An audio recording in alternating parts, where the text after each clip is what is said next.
um, hari ibiganiro nagiye mbona bari kuvuga ngo Pastor Mutesi aratwaye umugabo w'abandi uriya mugabo wapfuye ntabwo yaragize yarari divorce bati nawe hari ikindi kiganiro washyizeho kivuga ko uriya mugabo yari divorce yemba hano muri Amerika. Yego. Maze twagereye hano njyewe maze imyaka 15 hano muri Amerika. State nashyikiyemo yari muri California. Mva California nimukira muri Phoenix, Arizona. On 2015 twagereye rimwe n'abarusagara n'umudamu we n'abana twarahagereye rimwe hano muri Arizona. Yego. So ukuri njyewe nshatse kuvuguruza uriya mugabo uvuga nk'umugore Dihajadi bari Dihajadi n'undi mupasiteri munini cyane nawe wavuze ari kurira ngo pasiteri yatwaye umugabo w'abandi. No, njyewe turabana n'umugore wiwe hano muri Phoenix turabana. Ni mugenzi wanjye. N'ubu twavuye ku kiriyo. Turi guhoza abana ntabwo turi guhoza umugore. Ndakumva. N'umugore so barakuva kuri 2016 hari hashize imyaka ingahe? Kuva kuri like by 7 years, like 7 years cyangwa right batandukanye. Rusagara n'umugore wiwe bari divorce, ntabwo ari separated. Umugore wiwe kuko ni nawe wamwanze. Rusagara ntigize yanga umugore. Rusagara yavuye muri iyi sosiyete asa nkaho ari guhunga because ibiketse uriya mugore yamushyizeho byari byinshi cyane bibi kandi urukumva. So bibi ndi mu kazi nkora kwa muganga mu barwayi nariko naringize umuzinya ndavuga ati iki abantu babesha. Njyewe sindi kuvugira umugore kuko nanjye njyewe sindi kuvugira umugabo sindi no kuvugira umugore bati umuntu ureba impande zombi ukareba wakoze amakosa. Rusagara ntiyasambanye ubundi kosa rifatirwa binatuma umugore n'umugabo batandukana n'icyaha cy'ubusambanyi ndetse n'urupfu cyangwa se kuba mutizera kimwe. So Rusagara yafatiwe mu busambanyi, umugore niwe wamwanze kandi anahanurirwa n'undi mupasiteri anasengeraho wanabimufashijemo amubwira ngo uriya mugabo si uwawe, nawe yaramuhanuriye uriya mugabo si uwawe. So umugabo arohoha nyine arahunga aragenda. Ubuzima hano bwa muri Amerika umugore yakwanze, umugore niwe uri ku ntebe ahita nyine arigendera. So icyo nshaka kuvuga, ndashaka gukuraho ikintu kivuga ngo uriya ngo Mutesi yari yaratwaye umugabo w'abandi. No, bari right. Mbese uriya mugabo yarihanganye ategereza imyaka myinshi cyane areba ko umugore yanagaruka. Umugore we yaranze umutima wo kuba arwaye umutima. Umugore yamwangishije n'abana.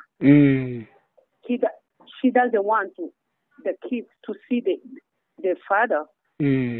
So umutima kuba wamwishe depression yo kuba abana batamubona nyina yarabamwangishije, right?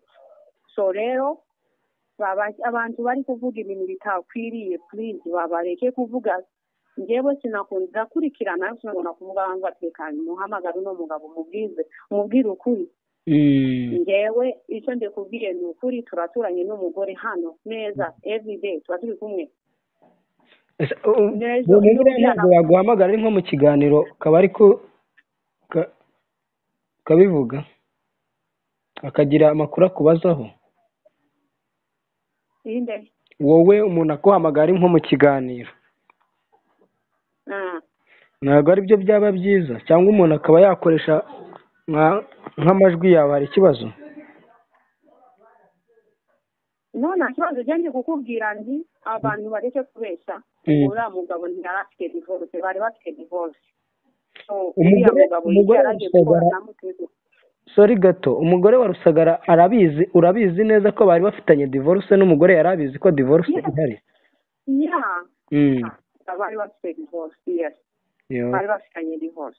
Yes, bamaze imyaka 8 batandukanye. So ndumva mutese batakomeza kumutera amabuye mane ibyo bakoze byari biri right. Yes. Mwebwe se mwabisanzwe muri abana afite nta n'umwana muto w'igitambambuga ashize. Abana be bose bari barakuze, babiri barafunzwe, baranakatiwe. Babiri barafunze baranakatiwe. Yes. So rero tuzaza tuvugana, ndagukurikirana. Sometimes hari ibyo ndaba ndashaka kuvuga ariko bikoze kuri Mutesi Aronire ntago ari byiza. Yes, yabuze umukunzi we kandi yendaga kurushinga uriya mugabo. Umugore yaramutaye, undi ufite umutima arashaka kwizanira n'uwo mugabo. Ikindi icyo wowe wumva udakunze hari abandi bagikunda, right? So yes, thank you. Mwakoze cyane. You're welcome, bye. Reka twibutse uwo mugabo uvuga nk'abagore, tunibutse n'uwo nguwo ubyibushye cyane. Umwami umukorera azabahembe. Kwicara mugahimbi ibintu mudahagazeho mutanazi, mukaza gushyushya urugamba, mukaza gushyushya inkuru ya mugenzi wanyu kugira ngo gusa mumukomeretse. Gusa Imana ndayikunda niyo nkuru pe, ukuri gutangiye kujya hanze. Njyewe narabivuze, ndabisobanura nk'umuntu wari ubizi. Ndababwira nti uriya mugabo ntabwo turi bureke kwihanganisha n'uwo mudamu nubwo batakibana. Urumva iki kintu narakivuze, ndavuga nti nubwo batakibana ntabwo twareka kumwihanganisha kubera yuko umuntu babanye nubwo ari ex we, nubwo wumva byagenze gutyo kose uko mubyumvishe muri iyo audio ibanje, ntabwo twareka kumwihanganisha kuko nawe atakaje umubyeyi w'abana be. Ariko nyirizina umuntu dukwiye kwihanganisha ni Pastor Mutesi kuko niwe wari umugore we. Hano hantu tuhumvikane, nimba umuntu yaramaze 8 years atandukanye kandi akanatandukana mu buryo butamworoheye, yakomeretse mu buryo mubyumvishemo, atari uko we ataye urugo, atari uko we yanze umugore, ahubwo ari uko umugore amwanze, urambwira ngo nukubera iki nta burenganzira afite bwo kongera kujya mu rukundo kandi akajya mu rukundo n'undi muntu nawe udafite umugabo bakabana? Iki kintu naragisobanuye. Aba bantu n'imbere y'Imana mwabashyizeho ibyaha, mwabarimeho itaka nk'abantu, ariko Imana irimo irabareba, irimo irabitegereza. Nawe shyira mu gaciro, ushyire muri logique, ukurikije iyi audio ibanje, umbwire ku muntu watandukanye akanasaba divorce, bamwanze, bakanamuheza ku bana be, bakamwambura uburenganzira ku bana be. Umbwire agahinda uwo muntu yari afite. Umbwire ngo uwo muntu ntabwo yari akeneye umuntu nka Mutesi ufite urukundo ngo amwomore ibikomere, amuhereze urukundo, yongere yiyumve ko nawe akunzwe. Icyo cyarabaye, Imana irabibakorera, irabahuza. Ibahuje bombi nta kosa bari bakoze kuko umwe yari single n'undi ari single. Bakora mariage traditionnel, ariyo gushyingiranwa mu miryango. Umugabo arakwa, arasaba, aranakwa, atanga inkwano. Mutesi baramutanga mu muryango wo kwa Rusagara, yarazwi, yari umukazanuzwi. Iki kintu ndagisubiramo kuko ndabizi neza, ni umukazanuzwi mu muryango wo kwa Rusagara. Abantu rero muri kuvuga ibintu mutazi harimo ba Pastor Claude, ariko Claude kubera iki buri munsi uhora ushyushya urugamba ugashyushya inkuru ya mugenzi bawe? Ese buriya nugerwaho we tuzakuvuga bingana gute? Harimo na wa wundi ngo ubyibushye cyane. Cyakoze abantu bagira status. Ubyibushye cyane yararize ararira ngo yavuganaga n'umugore wa Rusagara. Umwami mukorera azabahemba. Ejo narabibasobanuye ndanabahanurira, kandi reka nkubwire ubuhanuzi bwanjye buzabageraho. Ntabwo Imana yabuntumye sinjye kuba nkamwe babatubuzi, ariko n'ubuhanuzi bwanjye buturutse ku bushishozi bugira buti akebo mwageremo mugenzi wanyu namwe isi zakabagereramo pe. Ni kiriya kintu n'umwenda mwagiye mu isi n'Imana, kandi n'umwenda mugomba kwishyura uko byagenda kose muzawishyura. Umuntu ahurudutse iriya aje kuvuga ibintu aravuga ntari no kuvuga neza, ari kuvuga yiciraguraho ntewe Imana imbabarire. Gusa jyewe narumiwe, hari abantu ndi kwitegereza nkabareba avuga nti Imana uruwo gutanga impuhwe n'imbabazi, uruwo kugira impuhwe n'imbabazi abantu bawe pe, kuko bararangiye nta bantu tugifite. Akaza umuntu muzima akaza akita pasiteri, akita umugabo muzima, akicara ku busutwa bw'ibintu atazi, akavuga kugira ngo gusa akomeretse mugenzi. Uwo mugabo ubyibushye mwese mwamwumvishe, wagiye kuri gutanga ibiganiro arira ku bintu atazi, ngo tugomba kwihanganisha umugore ngo warusagara, ngo Mutesi ntitugomba kumwihanganisha. Ubu ntusebye, ubu ibintu ntabwo bisobanutse. Wowe uri iyo ngiyo mu dusaka uri kuvuga ibintu utanazi, nabo ngabo uri kuvuga ntunabazi, n'ibintu wihangishagaho turabizi ko nta muntu n'umwe wavuganaga nawe, nta n'uwigize avugana nawe, uje kubeshya. Ariko umuturanyi we araje asobanura ibintu ukuntu ibintu bimeze. Ubu ntimusebye koko. Ikintu nkundira Imana ni ukwireka abakozi ba Satani bakidagadura koko. Ariko izije igatanga ukuri kw'ibintu, ikavuga ati enough is enough, mumvire ku mwana wanjye, ni njyewe uzi impamvu tikumugiza muri ibi bihe, igihe nikigera nzamutabara. Pastor Mutesi, keep it up my dear, keep it up. Kandi hamwe n'Imana unyuma yo kurira hazabaho guseka. Ibi bintu uri muracamo, izi nkuru zose mbese amakuru yose turi kugenda tubona, nagaragaza ko Imana iri mu ruhande rwawe. Yabirebye irabyitegereza, ibona yanze agasuzuguro k'abadayimoni k'inzererezi n'inyagasozi zose ziri kuguhagarara hejuru, zikakubaha uko zikwita amazina uko zishakiye, zikakubaha uko zishaka kuvuga uko ziboneye. Hanyuma rero abagabo nabo bavuga nk'abagore, namwe mujye muvuga amakuru mwabanje gutohoza. Mwigize ngo muri abantu muzi kuvuga amakuru cyane, ngo mushoboye kuvuga. Ariko icyiza nuko mwajya muza mugatangaza amakuru muhagazeho muzi, sibyo? Ubwo reka ubundi abantu bangahe nibo bantu nabonye bashyuje iyi nkuru, wagira ngo haraho bari kujya guhembesha. Wagira ngo iyi nkuru iyo bari kuza bagashyushya urugamba, haraho bahindukira bakagenda bakajya guhembesha. Harimo witwa Pastor Claude yashyushye ngo divorce yaratekinitswe. Ahantu mubera abagome, mubera n'abatindi, mubonye gukomeretsa Pastor Mutesi, kumubwira amagambo mushaka, kumwikoreza amabuye no kumwikoreza ibiti no kumwikoreza ibintu byose bibaho, mubonye ntacyo bitamwishe nkuko mubyifuza, murashaka kumuhimbira ibyaha. Murashaka kumuhimbira ibyaha byo mu mategeko ngo yakoresheje impapuro. Yako Mana yanjye, nkiyuje ugashinja umuntu ko ngo yakoresheje ngo divorce ngo yarayitekinitse, ngo izo mpapuro n'impimbano. Ubuzi icyo cyaho umushinje ko mu mategeko uzi ibihano giteganirizwa.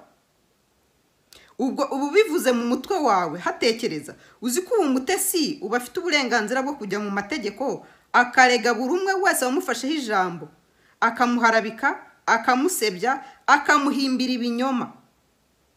Usibye ko ari imfura rwose, nta n'umwanya yababonera mwanzerereza imwe, ntabwo yababonera umwanya rwose. Kandi Imana iri mu ruhande rwe, izamuhorera n'iyiturize. Mwaraje muramuharabika, muramusebya, muramwandagaza, mumwicara ku gakanu. Baba we ntacyo mutakoze kugira ngo muharabike izina rye. Ariko Imana niyo nkuru, kubera yuko irabireba, ngo ndabarebaho ndi mu ijuru nkicecekera, ngo murabikora ngo mukagira ngo ntabwo nabibonye. Nuko ivuga ngo hanyuma ngo nkazaza byo ubwanjye nkaca impaka. Iki nicyo gihe rero ngo tumenye ukuri kw'ibintu. Mwebwe mwavugaga ngo hari ngo umugore ngo arahari, ariko nkuwambwira nk'umutindi wazanye inkuru ngo yuko ngo hari umugore w'isezerano. Iyo shanutse iyo nkonkobotsi yari ibizanye mu makuru yakuye. Twebwe tuzi neza na nyirubwite tubizi neza yuko nta gikumwe cyane, nta mugore Rusagara yari afite. Kuba umuntu yarigeze umugore bakabana bakatandukana, ntabwo uwo muntu aba akiri umugore we. Ejo narabisobanuye mu kiganiro, ndavuga nti rwose kuba baragiranye umubano tumwihanganishe, kuko umuntu babanye nawe ntiyabura akantu kubabara, kuko nubwo baba baratandukanye bakanatandukana nabi, ariko nta n'umwe uba wifuriza undi gupfa. Urumva, ntiyabura kubabara kubera yuko baragiranye igihango bakabyarana. Urumva, abo bantu bombi kubabara yababara pe, ariko ntidukwiye kumwihanganisha kuko si umugore we. Umugore we afite ahari ari we Pastor Mutesi, niwe dukwiye kwihanganisha. Uwo rero batandukanye, narabivuze ntubu nimba baratandukanye agahita agenda agashaka undi mugabo, turamwita ko ari upfakaye. Apfakaye ate kandi afite undi mugabo? Upfakaye ni Mutesi, kuko uwo yari afite ni Rusagara kandi aratashye, kandi yaramufite nk'umugabo we, kuko bari barasezeranye mu buryo buri traditionnel, mu buryo bw'imiryango gusaba no gukwa. Kubera iki mushaka gutesha agaciro uwo muhango?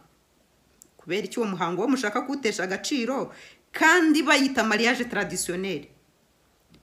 Ibaye idafite agaciro rero dukwiye kwitesha agaciro. Ubwo n'abandi ntibajya bikora ibintu byo gusaba no gukwa byavaho. Urumva, abantu bakajya bigira mu murenge bakanigera kwa padiri no kwa pasiteri n'ahandi. Urumva, bikaba ari byo byemewe.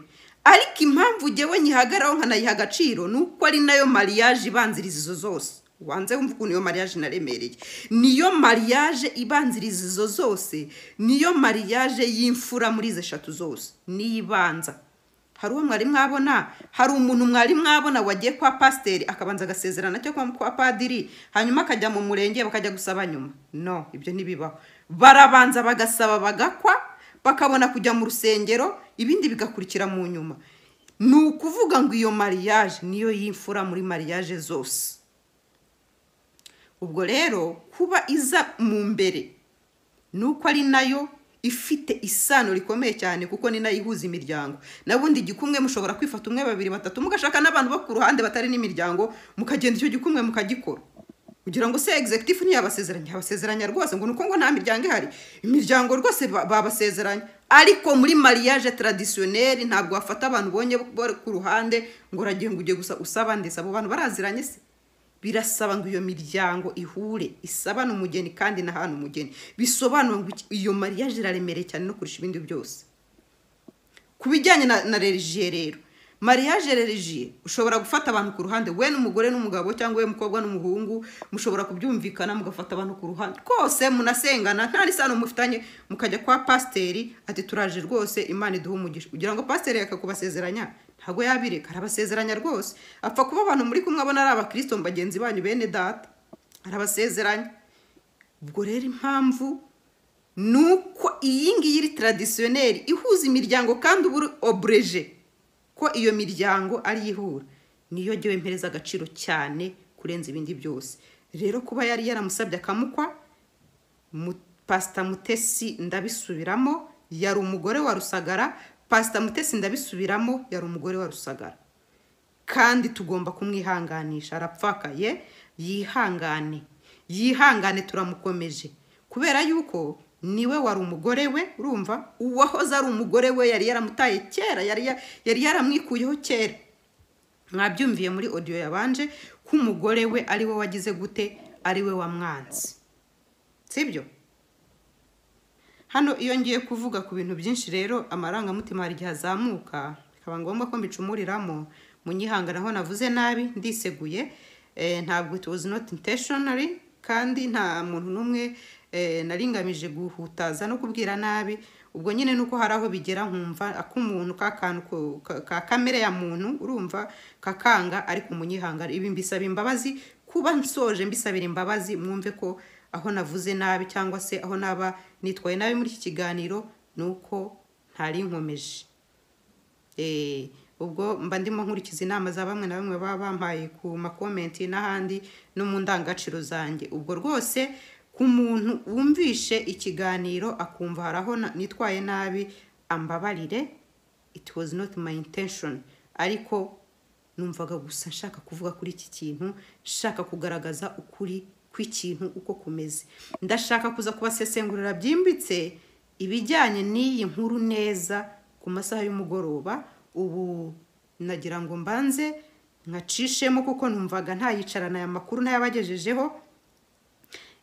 Ubwo reka tuze guhura mu masaha y'umugoroba mu buryo burambuye ku kiganiro kirambuye. Ndabakunda cyane rero, we wakoze subscribe komeza rwose, nawe utarayikora unshyigikire kubera ko nta mutima mubi.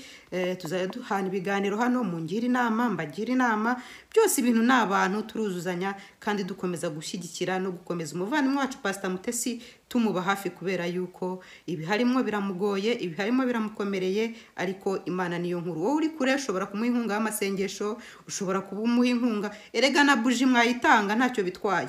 Nubwo nabonye hari abantu babyuriraho bakavuga ibigambo bishakiye, ariko sinkubeshye, ikindaza kukigarukaho nimugoroba. Hari abantu bagiye kuzajya batuma hari abantu bagira ibyago bicecekere, umuntu aheranwe n'agahinda yuname ku murambo we, yuname ku byago bye, yuname ku bibazo bye, ye gutabaza kubera ko abantu babaye nk'inyamaswa, abantu babaye nk'ibikoko. Usigaye umuntu arataka ngo ndababaye ngo aritatsa, umuntu yarira ngo aririza, umuntu ako abantu mwabaye muti. Imana niyo nkuru, bavandimwe turi mu murongo umwe wo gushyigikira ndetse no gufata mu mugongo Pastor Mutesi, tumube hafi, haba mu buryo bw'umwuka mu basenga, mu buryo bw'umubiri, mu buryo bwose bushoboka, tumube hafi kandi tumushyigikire. Nakagaruka ariko koko bantu b'Imana mwaretse guharabika Mutesi koko, ubu muramushaka hiki nkaho mwamusengeye ngo mumufate mu mugongo, yabuze umugabo. Ubwo abantu bari gushyuha mu biki koko? Imana ibintu muri gukora izabibabaza kandi muzabyishyura haba none cyangwa ejo, ariko ntimuzava ku isi mutishyuye ibyaha muri gukora.